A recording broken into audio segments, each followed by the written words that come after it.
House emails. This White House is the most technically savvy administration in history. It wants to own your computer when you sign up for Cash for Clunkers. It wants to monitor your browsing habits with computer cookies. It wants you to report your neighbor if you notice anything fishy. Now it wants us to believe that the most recent internet-related story involving third-party healthcare emails is another mistake. The White House is pushing programs and bills down our throats, and it knows exactly how to use the internet as a means to its end. But Americans, like the viewer that provided Glenn Beck with the Cash for Clunkers Own Your Computer story, and some journalists are confronting the government, demanding to know how the White House gains access to the email addresses of millions of Americans. Here's my question. Where is the rest of the media on this story? In Los Angeles is Andrew Breitbart, columnist for the Washington Times and publisher of Breitbart.com and Big Hollywood. Andrew, it's a pleasure. Welcome here. Thanks for having me, Judge. So how do you think the White House gets a hold of people's email addresses if the people themselves whose addresses it collects are not emailing the White House? Well, what people need to understand here is that they're being community organized, and the White House absolutely understands that how the internet works. It understands that there are countless blogs, Media Matters, the Daily Costs, which are collecting information and putting out the disinformation.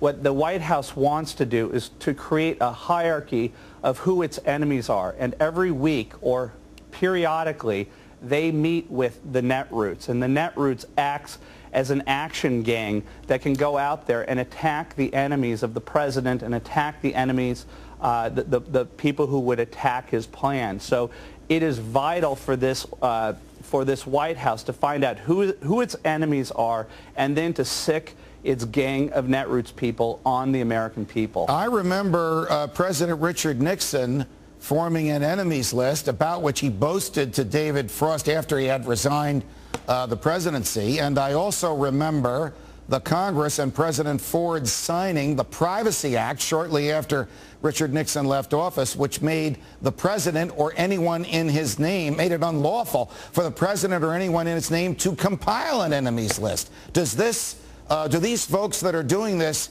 care about the law? Does the president know what they're doing in the name of the most powerful entity on the planet, the White House?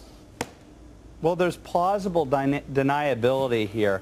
You're not going to find Rahm Emanuel in an air conditioning duct going into the RNC. What you have here is these people compiling the information, feeding the information to the netroots people. The day that it was found out that the town halls were being infested with people who wanted to raise their hands and ask their representatives to read the bill, the SEIU found itself down there confronting the people who would ask the questions of the representatives. This is what community organizing is. They have complete plausible deniability here, and it's absolutely a brilliant scheme. And if it wasn't nefarious, why did they shut down the operation? Why is that website now down? Right, and why are they saying that they really don't know where the email addresses came from, or how some of my colleagues here at Fox News ended up on that address?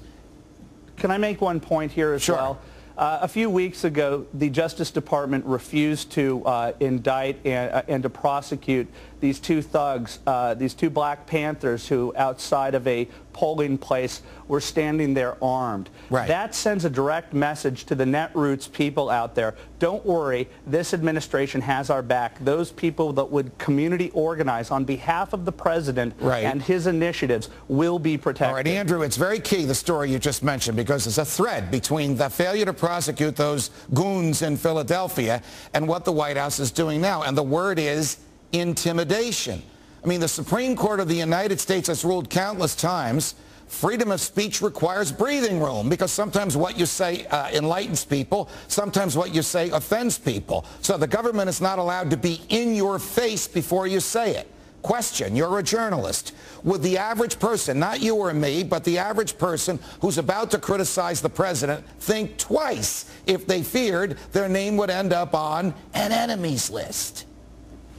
Or even worse than that, that if they were to show their face at a Democratic gathering and ask a question of their elected representative or hand out a "Don't Tread on Me" flag, like black conservative activist Kenneth Gladney did, that this person is going to have somebody who supports the president violently accost the person and actually use the N-word against the person, intimidating them into silence. The thing is, people are starting to realize that Barack Obama has two tricks. His administration has two tricks. He's mellifluous, he speaks well, and he uses the teleprompter, and on his behalf, he has people that intimidate and community organize. That's it. He has no other trick. Before I let you go, with the exception of us, is anybody in the media talking about this?